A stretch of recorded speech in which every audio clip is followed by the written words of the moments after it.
It's your Carib Money Report, the weekly magazine business show that keeps you informed of all things money in the region. I am Kimberly Ramkalawan, and this week we take in the pronouncements made by the IMF at the World Bank spring meetings and how they see countries faring following the tariffs. We speak to the Caribbean Hotel and Tourism Association President, Sanovnik Destang, on how the industry is charting its course amid global changes. Our This Week in History also looks at how a philanthropic move affected one country's currency value. All this and more coming up.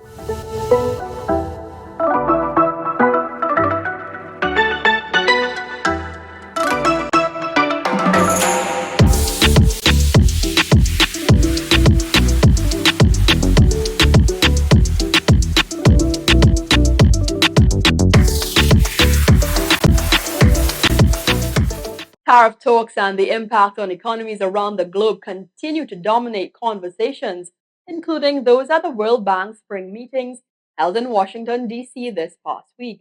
All this in the news segment. The IMF is downgrading its outlook on the Caribbean region, citing tariffs as being a major hindrance to economic growth. This as the latest in trade tensions continue to shape global economies and shift policy talks, all of which featured heavily at the World Bank spring meetings held in Washington, D.C. this past week. Part of the meeting includes the release of the International Monetary Fund (IMF) World Economic Outlook, which has put growth in the region, including Latin America, at a deceleration rate of 2% from last year's 2.4% expansion, putting the Caribbean at medium growth with consideration of risk associated with climate change. Expect the Caribbean to converge to a level of medium-term growth or potential growth that is quite low. This is an agenda that is long-standing, and the current conditions of uncertainty and the need to boost growth and productivity becomes even more urgent right now. This has, of course, the area of resilience, growth and productivity, including enhancing human capital and expanding access to finance, and particularly in the current environment, seeking synergies from intra-regional cooperation and integration, where the Caribbean can really expand scope for capacity by working together across states. Expressing concerns for the region, particularly smaller islands, was the director of the International Monetary Fund Western Hemisphere Department, Rodrigo Valdez, who highlighted fiscal policies and space for maneuvering around risk associated with the tariffs. Tariffs and the global cycle is a headwind for tourism in the Caribbean. So what to do with this? Basically, we think that it's very important to keep the macroeconomy as stable as possible. And that means that countries which have a lot of homework in terms of rebuilding fiscal space, they have to continue doing it. The Caribbean is special when you compare with other countries, because basically natural disasters are macro-critical and very close every day. Therefore, it's important to work towards building a structure.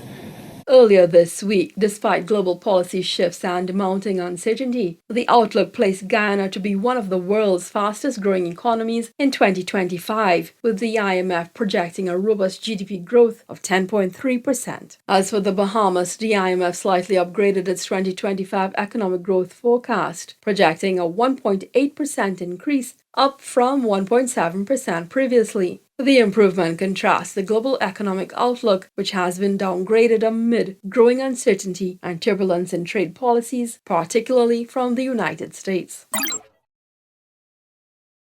Bank of Jamaica's Richard Biles is attributing the separation of state from financial institutions for its distance away from dollarization with the latest establishment of the Financial Commission. His comments were made during the IDB's conversation with central bank governors, also held in Washington this week. We decided to go the way of building institutions that allowed us to stay the course rather than depend on a particular minister of finance that was good and then the next one that is bad, a prime minister that is good and another one that is bad.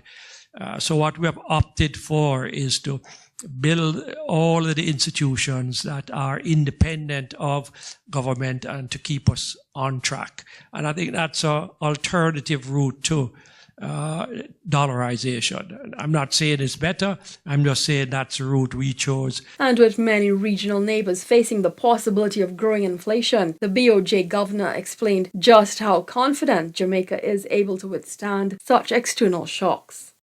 With about reserves of about 3.7 billion and have closed at 5.8. So we have been growing reserves. We have been actively involved in the market. So even though we sell, we buy. Now, I don't think Jamaica has reached the point where it has sufficient confidence and a large enough store of foreign exchange reserves to use it to absorb external shocks. We have to be very judicious about it. We have allowed some of it, especially during the pandemic. The exchange rate moved somewhat, but since then, we have been involved in the market and tried to keep the volatility down. When the reserves are stronger, when we have more of a track record of building confidence, that we will allow the exchange rate to be more of a shock absorber in the future. Royal Caribbean has taken the decision to halt one of its very popular port stops following the U.S. Embassy in Haiti issuing a security alert for Port-au-Prince. The warning comes after widespread protests, with potential for violence between police, protesters, and criminal gangs. Labadee is a popular stop on Royal Caribbean cruises routes, giving visitors the experience of crystal clear waters and other leisure activities on shore. In an email sent out to guests, the cruise liner shared that while it has removed the port from its routes, the decision was taken out of an abundance of caution, having temporarily paused its upcoming visits to Labadee. However, guests will now stop at Cabo Rojo in the Dominican Republic on day 6. It added that because of this change, there will be small adjustments to the times in which the ship visits Arnstad, Aruba, and Perfect Day at Coco Cay, assuring passengers that while they will lose a little time in both ports, they will still have time to enjoy everything these beautiful destinations have to offer. Haitian vendors who depend on tourists and cruise stops were notified of the decision last week. This is the second time in 1 year that the cruise line removed Haiti from its Caribbean stops.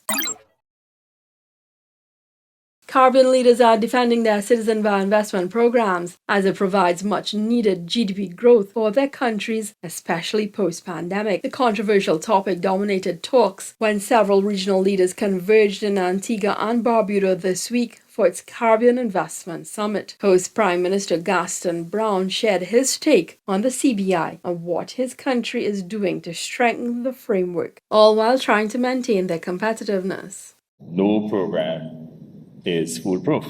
Either those in North America or Europe, those in the Pacific or here in the Caribbean. We have a number of additional safeguards to our program, including a sanction list that moves in tandem with US and European sanctions. We do not accept loopholes, and we also have a residency requirement, which makes our program less attractive, unfortunately, but at the same time, we see it as a very important aspect in support of the integrity of our program.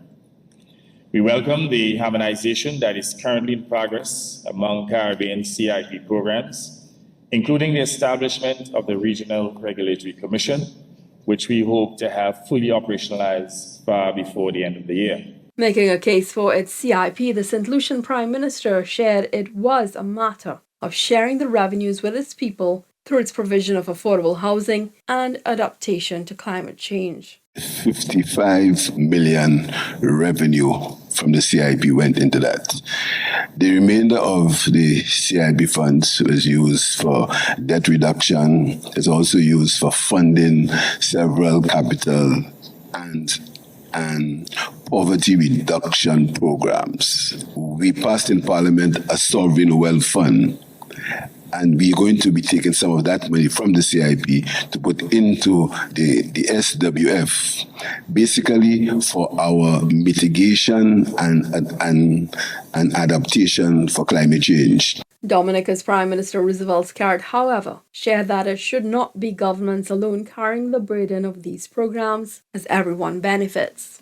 It should not be left to the governments alone to be the one espousing the virtues of the CBI program. We do not hear the agents, we do not hear the developers, we do not hear the private sector, all of whom are benefiting directly from the CBI program. And our silence gives people the impression that there are things untoward. These programs are beneficial, they're meaningful, they are life-changing, and they are important. And the question is, how are we going to position ourselves to continue to finance the public sector investment programs, to continue to finance the social safety nets, to alleviate poverty, and to increase employment opportunities, and to give our citizens hope.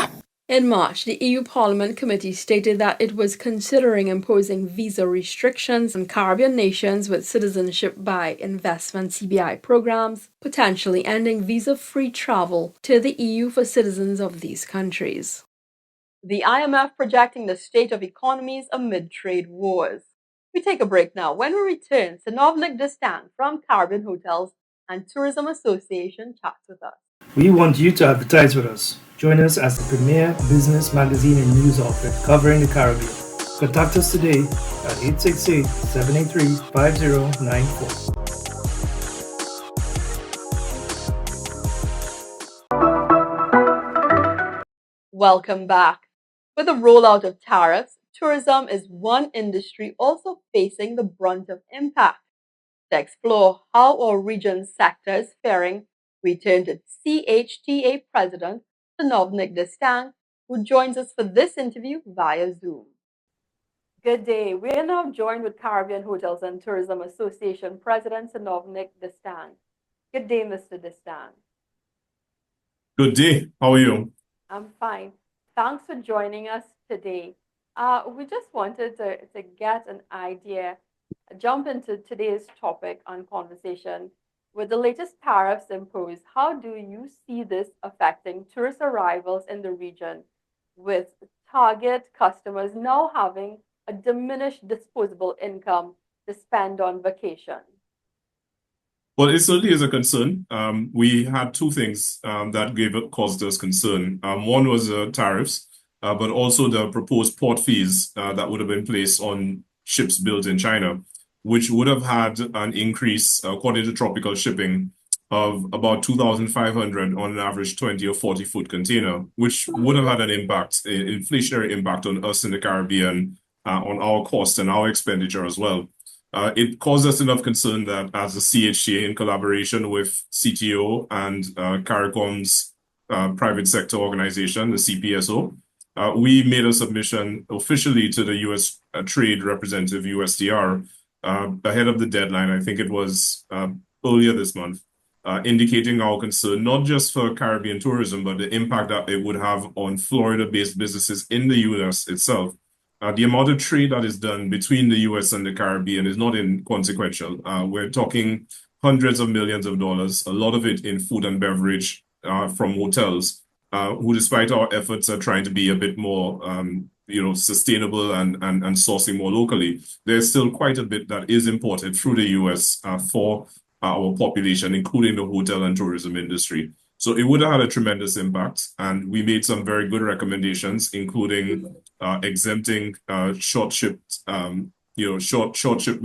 from the U.S. to the Caribbean from this imposition of this port fee, which actually was taken very seriously. And you may have noticed some news that the USTR did, in fact, decide to make a change of course and to exempt Caribbean shipping from this fee, which we consider a win from an advocacy standpoint due to the joint efforts of all of us, CPSO, CARICOM, CTO, CHTA, and the private sector agencies such as Tropical Shipping themselves and the Caribbean Shipping Association. All of us work together to share information to get it done.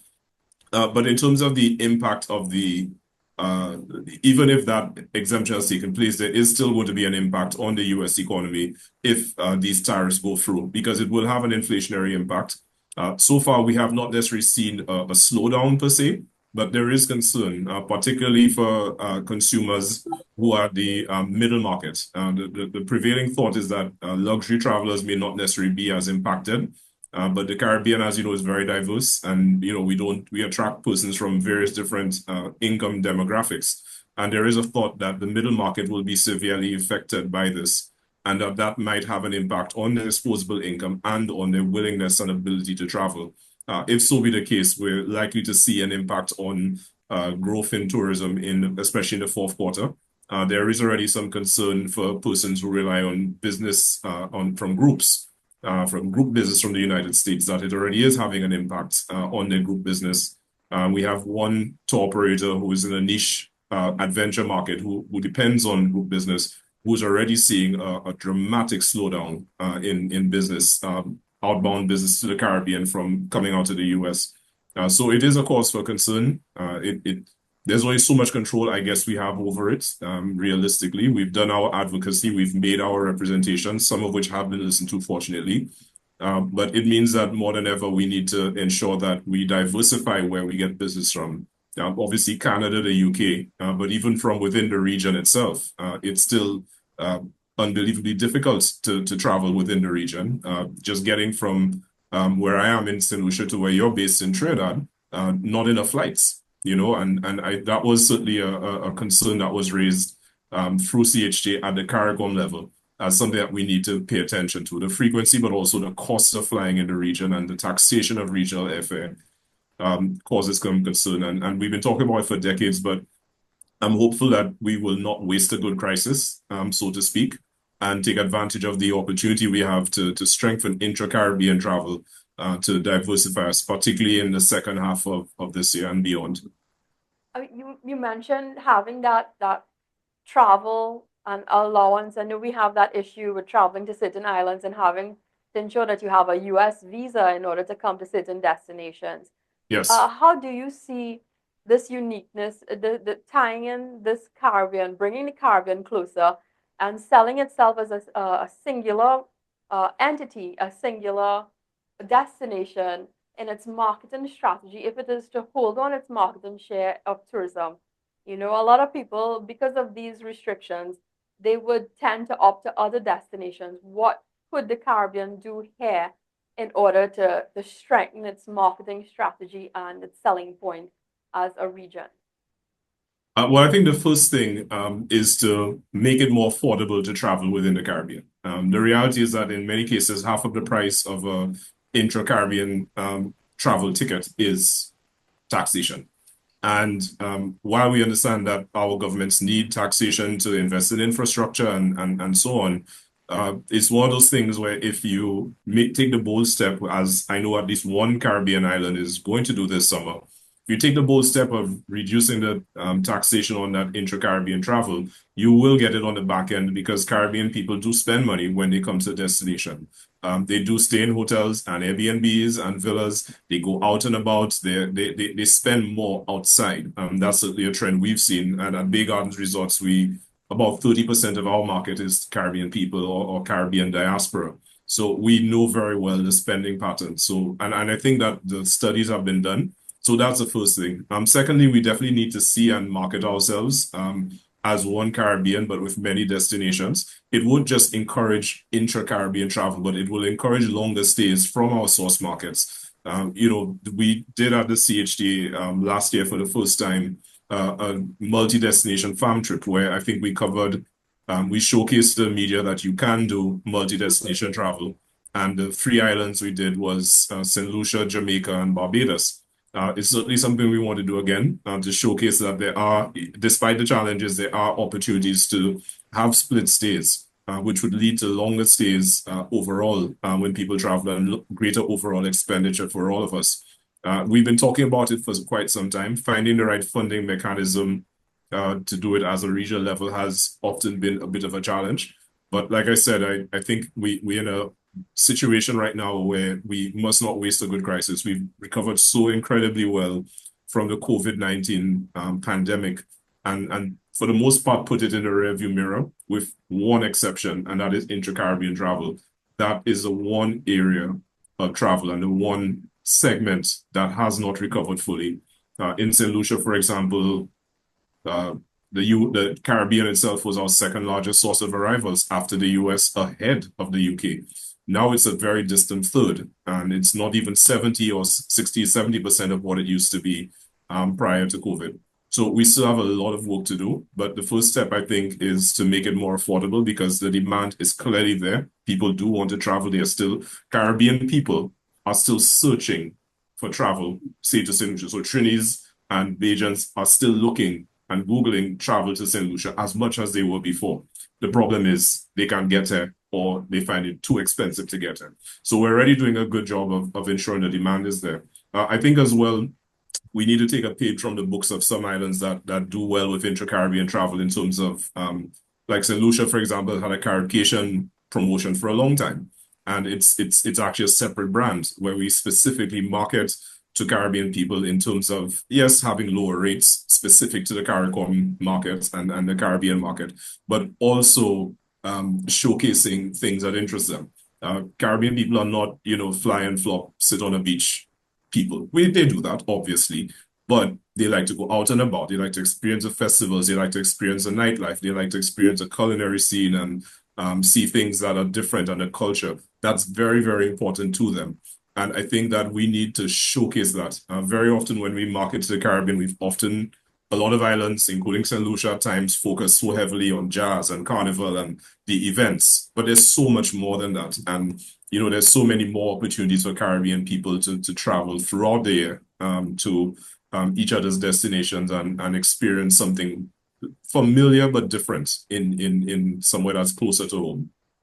So you're pushing there for the redefinition of tourism in the region as compared to sustainable tourism. I mean, it is important that we focus now on our unique selling points that makes us attractive. No, absolutely. I mean, we each have unique selling points, and we have 32 member destinations at CHT. I've probably been to about 16. Hopefully, throughout my presidency, I get to more of them. But every single time I go to somewhere new, I see something new, something that is so different and something cool. We did a visit to St. Kitts and Nevis recently, which was pretty much the first time for me. And I did not know that Nevis had the very first hotel in the Caribbean, established in 1787. It's no longer open, unfortunately. It's a historical site. But that was a cool thing to see. And culturally, every island has something different yet familiar. It kind of reminds you of back home, but it's a little bit different enough for you to take something back and say, yes, I experienced this in Nevis or St. Kitts or Trinidad, a place that I've not been to in quite some time, actually, and need to get back to, and certainly was one of my favorite places to visit. Just how much the CHTA is working on looking at markets outside of traditional the USA, as well as I wanted to know what is its position and with its membership in targeting the retirement population that are looking to do much more than come in and visit. They're looking to make it their retirement destination.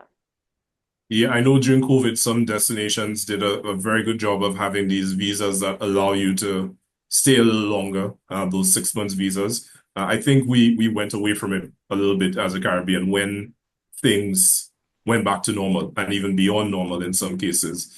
I don't know that is something we've looked at specifically at CHA, but definitely food for thought. And I think that we need not to we shouldn't take these markets for granted, because you can see that at the flick of a pen, everything can change almost overnight. And there are going to be people, I think, who are from some of those affected markets who are looking for somewhere else to stay, at least for the next few years, and who are maybe tired, not just of the weather, but the climate, so to speak, not just the physical climate, but the other climate in their home markets, and want something that's the Caribbean has to offer in terms of a more relaxed space, more welcoming in some cases, and also somewhere that has the infrastructure and a lot of the creature comforts that they are used to from home, but something different all the same. We do have an active, retirement community and people who've bought second homes and so on in almost every single island.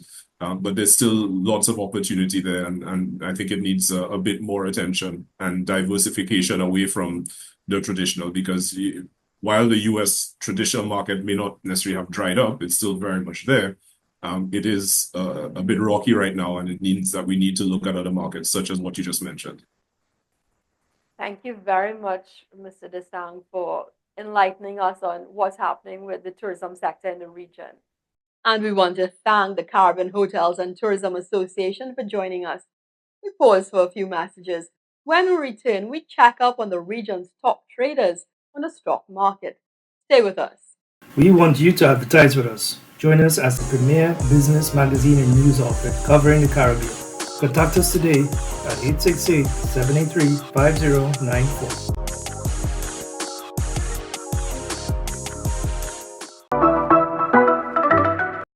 Thanks for staying with Carib Money Report.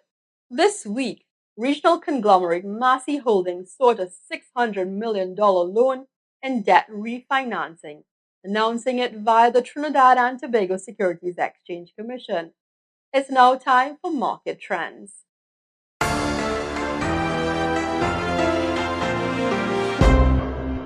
Massey Holdings Limited through First Citizens Bank Limited has announced plans to raise up to $600 million through a $300 million fixed-rate bond and a $300 million medium-term loan. In a notice filed with the Trinidad and Tobago Securities and Exchange Commission, the conglomerate shared that the intentions of the bond and loan were to refinance existing long-term debt that matured in 2024 and assured it will not result in new borrowings for the company. The bond will be issued in one series and would carry a tenor of 15 years, while the loan will carry a tenor of 8 years, with interest reset and paid on a quarterly basis after 3 months post-closing. The move comes just some weeks after it signed on to a $150 million IDB Invest loan.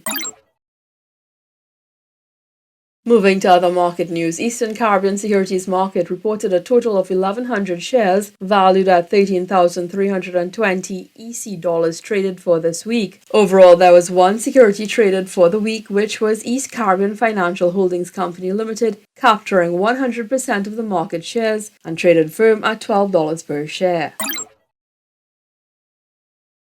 Headed to Jamaica now, where its stock exchange recorded a total of 35,154,026 shares valued at over 260,437,550 Jamaican dollars traded for the week. The top 3 securities traded this week were Trans Jamaican Highway Limited and Wigton Energy Limited and Sagicor Select Funds Financial Limited. Overall market activity for the week accounted for trading in 64 stocks. A total of 31 stocks advanced, with Margaritaville Turks Limited and Pulse Investments Limited increasing the highest by 20.94% and 10.11% respectively. There were declines in 23 securities, with Jamaica Public Service Company Limited and Maybury Group Limited decreasing the most by 10.99% and 10.11% respectively. A total of 10 securities traded firm.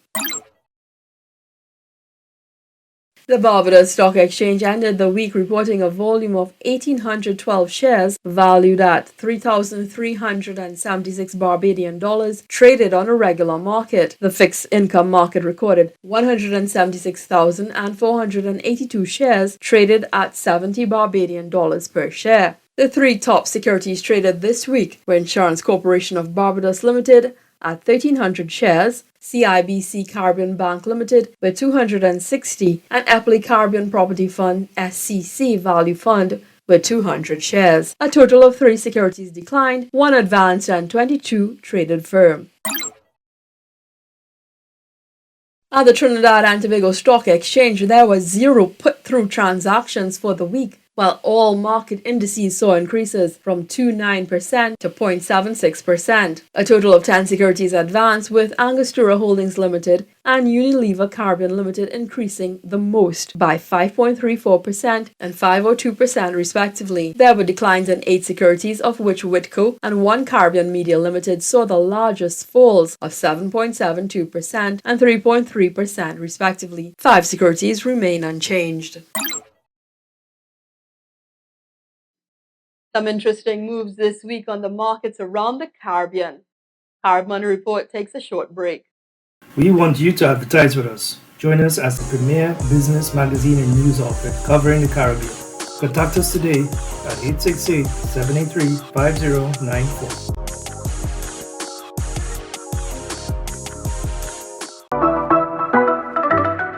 And welcome back. This week in history, we look at the action of one private sector mogul that made an impact on a local economy.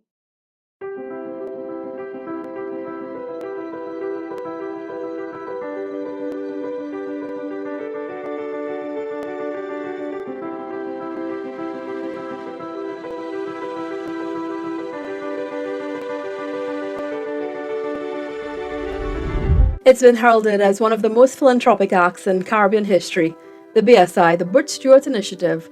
In April 1992, hotel magnate Butch Stewart would make a bold move to inject some $1 million into Jamaica's foreign exchange system in an effort to stabilize its currency. At the time, the Jamaican dollar had been sliding below prevailing rates, with concerns over its value worsening. The businessman, known for the Sandal hotel chain in the region, would sell his company's foreign currency into the formal banking system at a set rate, which would also become known as the Save the Dollar Initiative. The move garnered support from the Jamaican people, likening his actions to have been only godly inspired, with the Jamaican Gleaner newspaper dedicating its pages to the mounds of letters poured in expressing their gratitude toward the businessman. It was said many foreign exchange earners and remittance recipients that also ate quite a chunk of its forex also took it upon themselves to follow suit in putting forward their foreign exchange to the formal banking system. At the time, the dollar had stood at $25 to one Jamaican dollar, and while the amount might have appeared to be negligible compared to the country's debt, statistics would show by June that year just how much of an effect it had on the market.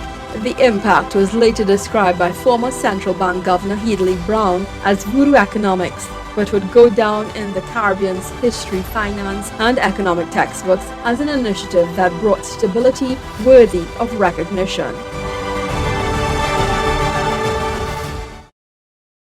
Proof of just how the actions of one can make a big difference. The late Gordon Butch Stewart, Jamaican and Caribbean-made man. Well, that brings us to the end of another episode of Carib Money Report. I am Kimberly Ramcalawan. See you next week.